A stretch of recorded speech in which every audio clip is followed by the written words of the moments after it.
சட்டம் மாறி வந்து மண்ணை முட்டும் காலில் சூழ்ந்து கைகள் தட்டும் வாழியவே தென்னவராட்சி திசைகள் எட்டும் நம்மவராற்றல் விண்ணை முட்டும் எட்டு திக்கும் முரசு கொட்டும் வாழியவே.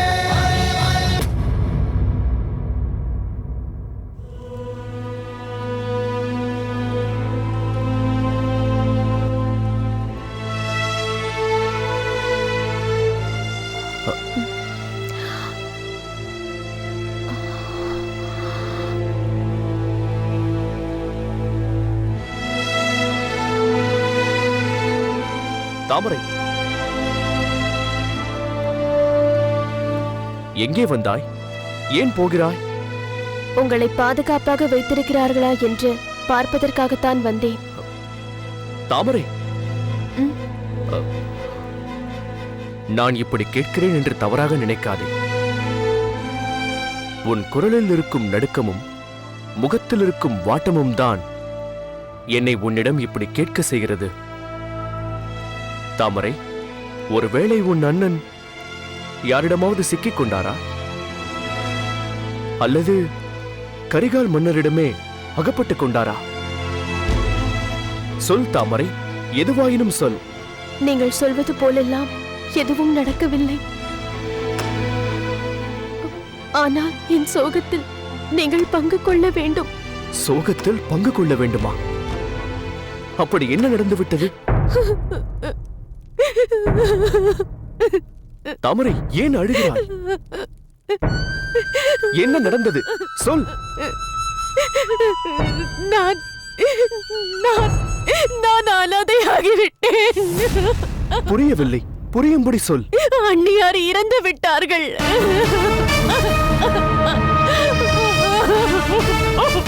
அக்கா! ஐயோ அக்கா! என்ன என்ன சொன்னீர்கள்? சொல்லுங்கள், இப்போது என்ன சொன்னீர்கள்? ஐயோ அக்கா, உங்கள் வாழ்வு முடிந்து விட்டதா? என்ன சொல்கிறீர்கள்? என் அண்ணி உங்களுக்கு அக்காவா? வேளிர்குளம் மன்னரின் துணைவி உங்களுக்கு அக்காவா? இல்லை இல்லை, ஏதோ நினைவில் அப்படி உளறிவிட்டேன். தயவு செய்து கூறுங்கள், பெருந்தேவியார் உங்கள் அக்காவா? அதெல்லாம் இருக்கட்டும் தாமரை.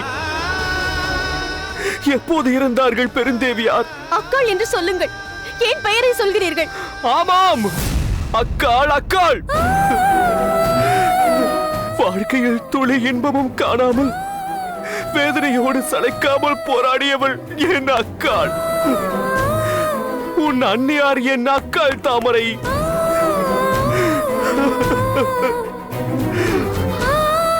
சோழன் மாளிகையில் இருக்கும் அன்னையின் உடலை காண வேண்டும், அண்ணனை பற்றிய தகவல் அறிய வேண்டும் என்ற வேதனையோடு நாம் இங்கு வந்தால் இவர் சொல்லும் செய்தி அதற்கடுத்து அதிர்ச்சியாக உள்ளதே. செழியரே, தயவு செய்து விவரமாக கூறுங்கள். என் அண்ணியாரும் தாங்களும் எப்படி சகோதர உறவு? இந்த நேரத்தில் கூட கல் நஞ்சம் தானா? என் அண்ணனுடைய குடமைகளுக்கெல்லாம் அசைந்து கொடுக்காமல் மலையென நிற்கும் தங்கள் இதயம், வைர நெஞ்சம் இப்போது இலகுவதால் தவறொன்றும் இல்லையே. தாமரை, என் கதையில் நீ இதுவரை கேட்டறியாத புதுமையும் பயங்கரமும் நிறைய உண்டு. தயவு செய்து என்னை தொந்தரவு செய்யாதே. இதற்கெல்லாம் ஒரு காலம் வரும். அந்த காலம் நாம் இருவரும் பேசக்கூடிய சூழ்நிலை ஒன்றை வகுத்து தரும். ஆனால் அப்போது என் கதையை சொல்கிறேன். உன் அண்ணி என் அக்காள், அது மட்டும் உண்மை. அதை கூட அவசரத்தில் என்னை அறியாது கொட்டிவிட்டேன். நீ எனக்காக செய்ய வேண்டிய உதவி, எனக்கும் உன் அண்ணிக்கும் உள்ள உறவை உன் அண்ணனிடம் சொல்லாமல் இருப்பதுதான். இந்த வேண்டுகோளை காப்பாற்றுவாயா? என் நிலைமையை சிறிது எண்ணி பாருங்கள். எனக்காக சற்று இரக்கம் காட்டுங்கள். என்னடா இது, இருட்சிறையில் கொடுமையான முறையில் அடைத்து போட்டுவிட்டு நம்மிடம் வந்து இரக்கத்தை யாசிக்கிறாளே என்று ஆச்சரியப்படாதீர்கள். தங்களை சித்திரவதை செய்யும் அண்ணனுக்கு தங்கைதான் நான். ஆனால் இப்பொழுது சொல்கிறேன், பகைவர்களை பழிவாங்கும் கொடுமை ஒன்றை தவிர வேறெந்த தீய செயல்களையும் என் அண்ணனிடம் காண முடியாது. அப்படிப்பட்ட அண்ணனுக்கு துணைவியாக வாய்த்த உத்தமி பெருந்தேவியார் தங்கள் சகோதரிதான் என்று கேட்கும் போது என் உள்ளத்தில் எழும் ஆவல் எத்தகையது என்பதை தங்களால் உணர முடியாதா? தாமரை, என் அக்காளை, உன் அன்னையாரை ஒரு சந்தர்ப்பத்தில் சிறு வயதில் நான் பிரிந்து விட்டேன். இதற்கு மேல் என் கதையை இப்போது உன்னிடம் என்னால் கூற முடியாது. அது மட்டுமல்லாமல் இன்னும் ஒரு வேண்டுகோள். அதை மட்டும் நீ நிறைவேற்றிவிட்டால் என்றும் உனக்கு நன்றி உள்ளவனாக இருப்பேன். என் சகோதரியின் முகத்தை கடைசியாக ஒரு முறை நான் பார்க்க வழி செய்தால் உயிர் உள்ளவரை உன்னை நான் மறக்கவே மாட்டேன் தாமரை. சகோதர பாசம் எத்தகையது என்பதை நீயே அறிவாய். அதனால் இந்த ஒரு உதவியை மட்டும் நீ எனக்காக செய்வாயா? செழியரே, தங்கள் சகோதரி அரிய பெரிய லட்சியம் ஒன்றை நிறைவேற்றும் முயற்சியிலே தன்னை அர்ப்பணித்துக் கொண்டார்கள். தன் அருமை கணவரின் நெடுநாளைய கனவு நிறைவேற வேண்டும், அதை தானே நிறைவேற்றி வைக்க வேண்டும் என்று அவர்கள் சோழ மாளிகைக்குள் நுழைந்தார்களாம். கரிகால் பெருவளத்தானை கொன்றுவிட்டு தன் கணவரின் ஆசையை பூர்த்தி செய்ய வேண்டும் என அவர் மனதில் எழுந்திருக்கிறது. அண்ணியின் குறிக்கோள் படுதோல்வி அடைந்து விட்டிருக்கிறது. சோழ மன்னரை கொல்லும் முயற்சியில் அண்ணியார் தோல்வியுற்றதும் மனமுடைந்து அவர்கள் இறந்து விட்டார்களாம். அண்ணியின் சவம் இப்போது பூம்புகாரில் தான் இருக்கிறது. கரிகால் மன்னரை கொல்ல வந்த வில்லவனை கொன்றதால் நான் இங்கு இருட்டறையில் அடைப்பட்டு கிடக்கின்றேன். ஆனால் என் அக்காளோ கரிகாலரை கொல்ல முயன்று பூம்புகாரில் பிணமாகிவிட்டாரே. தாமரை, என் சகோதரியின் சமம் பூம்புகாரில் இருப்பதால் என் கோரிக்கையை நிராகரித்து விடாதே. செழியரே, உங்கள் கோரிக்கை நியாயமானதுதான். ஆனால் அதை நிறைவேற்றி வைப்பது எவ்வளவு தவறானது என்பதை தாங்களே உணர முடியும். இங்கே நீங்கள் ஒரு அடிமை. என்னை மன்னிக்க வேண்டும், நான் அப்படி சொல்லி இருக்க கூடாது. ஆனால் வேறு வழி இல்லை. நீங்கள் எங்கள் பகைவர் செழியரே. பகைவரை வெளியில் அனுப்புவது என்பது சரியான காரியமாகுமா? யாராவது அகப்பட்ட எதிரியை வெளியே விட்டுவிட்டு ஆபத்தை வரவழைத்துக் கொள்வார்களா? தாமரை, உனக்கு வேண்டுமானால் நான் ஒரு உறுதி அளிக்கிறேன். உன் பாதுகாப்பிலேயே நான் பூம்புகாருக்கு வருகிறேன். இது உன் அண்ணனுக்கு கூட தெரிய வேண்டாம். சகோதரியின் முகத்தை கண்ட பிறகு உன்னுடனேயே திரும்பி வந்து இந்த சிறையிலேயே இருந்து விடுகிறேன். நீ இதை நம்பவில்லை என்றால் என் அக்காவின் மீது ஆணையிட்டு கூறுகிறேன். அண்ணியின் சவ அடக்கத்திற்கு அண்ணன் செல்கிறாரோ இல்லையோ அது கூட எனக்கு தெரியாது. ஆனால் நான் போகிறேன் என்பது மட்டும் நிச்சயமாகிவிட்டது. தங்களை அழைத்துச் செல்ல வேண்டுமானால் அன்னைக்கும் தங்களுக்கும் இருக்கும் உறவையாவது வெளியில் சொல்லியாகத்தானே வேண்டும். ஆனால் தாங்களோ அந்த உறவை வெளியில் யாரிடமும் சொல்லக்கூடாது என்று கூறுகிறீர்களே. இந்த நிலையில் நான் என்ன செய்ய முடியும்? அன்னையின் தம்பி என்பதற்காக தங்கள் மீது அனுதாபம் காட்டுகிறேன். ஆனால் அண்ணனின் எதிரி என்கிற போது நான் என்ன உதவி செய்ய முடியும்? தாமரை, தமிழ்நாட்டு போர் மறவன் எவனும் ஒரு பெண்ணை ஏமாற்றிவிட்டு ஓடிவிட மாட்டான். நம்பியவர்களை மோசம் செய்வது தமிழ் குருதி ஓடுகிறவர்களின் பழக்கம் இல்லை என்பது உனக்கு தெரியாதா? நான் சொல்வதை கேள். நீ உன் அன்னைக்கு இறுதி சடங்கை நடத்தி வைக்க பூம்புகாருக்கு புறப்படும் போது உன்னோடு நானும் வருகிறேன். உன்னுடைய பாதுகாப்பு படை வீரனாக நான் வருகிறேன். என்னை யாரும் அடையாளம் தெரிந்து கொள்ள முடியாதபடி உன்னை பாதுகாக்கும் வீரனாக நான் அங்கு நடித்துக் கொண்டிருப்பேன். உன்னை மோசம் செய்துவிட்டு நடுவிவிட பார்க்கிறேன் என்று உனக்கு கடுகளவு சந்தேகம் வந்தாலும் உடனே கட்டாரியை என் மீது வீசிவிடு. களம் பல கண்ட என்னுடைய போர்வாளின் மீது ஆணை, என்னை பெற்றெடுத்த தமிழ் அன்னையின் மீது ஆணை, பாண்டிய பேரரசர், சோழ கரிகாலர், இரு மன்னர்களின் மீதும் ஆணை,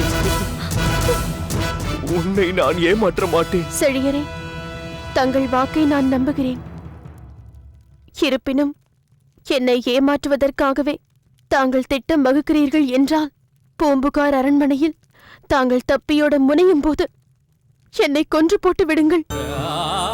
இல்லாவிட்டால் என் அண்ணனுக்கு பதில் சொல்ல நான் உயிரோடு இருந்து வேதனைப்படுவேன்.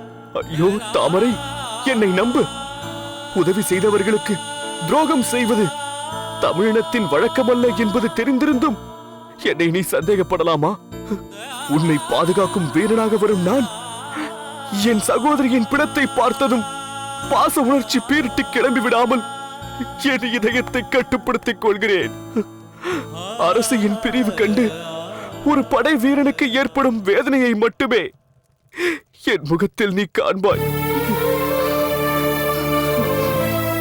சரி, விரைவில் பயணத்துக்கான ஏற்பாடுகளுடன் வருகிறேன். தயாராக இருங்கள்.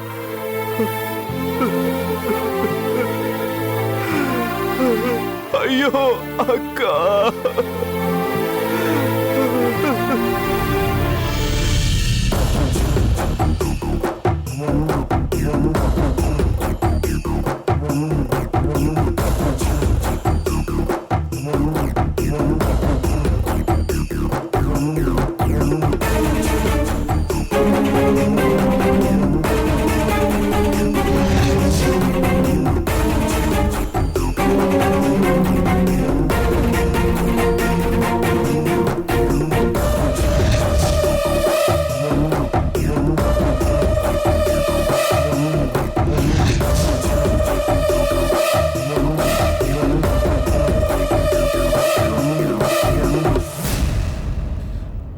மங்கம்மா, ஏன் இவ்வளவு தாமதமாக வருகிறாய்? நான் காத்துக் கொண்டிருப்பேன் என்று உனக்கு தெரியாதா? தெரியும் பிரபு. பிறகு ஏன் இவ்வளவு தாமதம்? அது அது மன்னரை பார்ப்பதற்கு. ஆமாம் ஆமாம், இப்போது உள்ள பரபரப்பில் மன்னரை பார்ப்பதற்கு சற்று தாமதமாகத்தான் செய்யும். சரி, அது இருக்கட்டும். நீ என்னை வெளியில் கொண்டு வர அவரிடம் அனுமதி கேட்டு விட்டாய் அல்லவா? நீ என்னை வெளியில் கொண்டு வர வேண்டும் என்று கேட்பதை அவள் மறுப்பாரா என்ன? நிச்சயம் அனுமதி தந்திருப்பார். வா, நாம் புறப்படலாம். இல்லை பிரபு, இப்போது தாங்கள் வர முடியாது. ஏன்? இறந்து போன என் தங்கையை பார்ப்பதற்கு கூட கால நேரம் பார்த்துதான் வர வேண்டுமா? குறிப்பிட்ட நேரத்தில் தான் வந்து பார்க்க வேண்டும் என்று கூறியிருக்கிறாரா உன் அண்ணன்? தாங்கள் பெருந்தேவியை பார்ப்பதற்கு வரவே முடியாது. மங்கம்மா, ஏன் இப்படி சொல்கிறாய்? தாங்கள் வெளியே வர அனுமதி தர மறுத்துவிட்டார் மன்னர். என்ன சொல்கிறாய் மங்கம்மா? நான் என் தங்கையின் முகத்தை அவள் மாண்டு கிடக்கும் இந்த கடைசி நேரத்தில் கூட பார்க்க முடியாதா? ஐயோ, இந்த அண்ணன் இந்த அரண்மனையிலேயே இருந்து கொண்டு என்னை பார்க்க கூட வரவில்லையே என்று அவள் ஆத்மா என்னை சபிக்காதா? இதற்கு கூட அனுமதி தர மறுத்து விட்டாரா உன் அண்ணன்? நான் என்ன அவ்வளவு பெரிய பாவியா? மங்கம்மா, மங்கம்மா, இதுதான் உன் திறமையா? இதற்கு கூட உன்னால் அனுமதி பெற்று தர முடியவில்லையா? சகோதர பாசம் என்னவென்பதை அவன் சற்றும் உணரவில்லையா? அந்த கல் நெஞ்சன் எதனால் இதற்கு அனுமதி தர மறுத்தான்? அவர் எருங்கோ வேளைக்கு அழைப்பு அனுப்பி இருக்கும் போது தங்களை அனுமதிப்பதில் தவறில்லை என்ற அளவிற்கு வந்து விட்டார். அனுமதியும் தந்திருப்பார். பிறகு என்ன? அந்த கிள்ளி வடவன் குறுக்கே புகுந்து இருங்கோவேள் வரும் நேரத்தில் தாங்களும் வந்தால், இருவரும் சந்தித்துக் கொண்டால் ஏதேனும் சதி செய்வார்கள், மன்னர் உயிருக்கே ஆபத்து நேரும் என்றெல்லாம் சொல்லி அவரை அனுமதி தராதபடி தடுத்து விட்டான். பாம்பின் குட்டி வேறு எப்படி இருக்கும்? அதுவும் ஒரு பாம்பாகத்தானே இருக்கும். அண்ணன் மகன் என்று கொஞ்சுவாயே, அவன் செய்த காரியத்தை பார்த்தாயா? அப்படியே அவன் சொன்னாலும் என்ன, அதை ஏன் உன் அண்ணன் கேட்க வேண்டும்? அவனுக்கு அப்படி ஒரு அவசியம் இல்லையே. அவன் மனதிலேயே இதற்கு அனுமதிக்க கூடாது என்ற எண்ணம் இருந்திருக்க வேண்டும். மகன் சொன்னதை பயன்படுத்திக் கொண்டு அதனால்தான் அனுமதி இல்லை என்பது போல் உன்னிடம் நாடகம் ஆடியிருப்பான். நான் என்னம்மா செய்வேன்?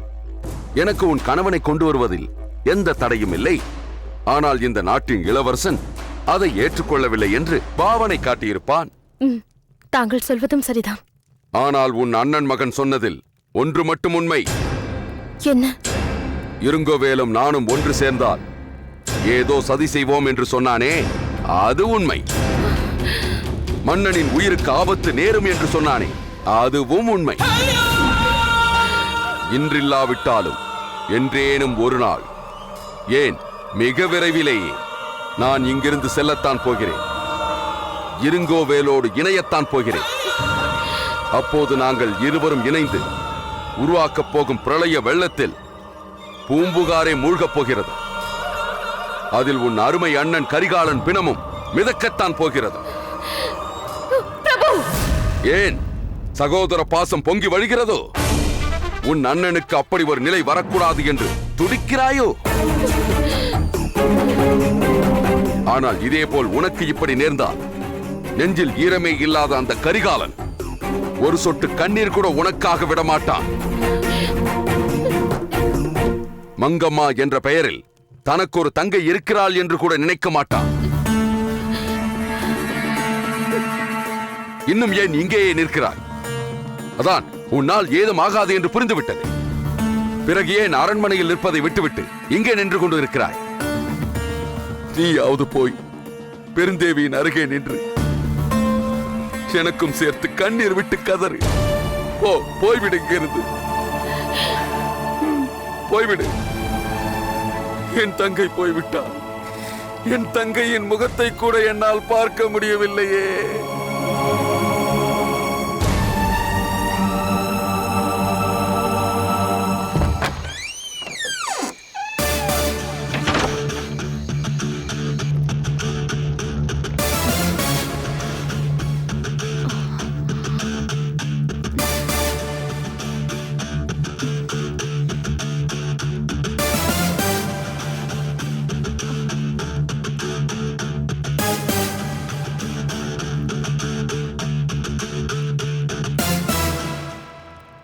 தாமரை, என்ன இது? இது எங்கள் வீரனின் உடை. இதை அணிந்து கொண்டால் உங்களை யாரும் கண்டுபிடிக்க முடியாது. சீக்கிரம் அணிந்து கொண்டு வாருங்கள்.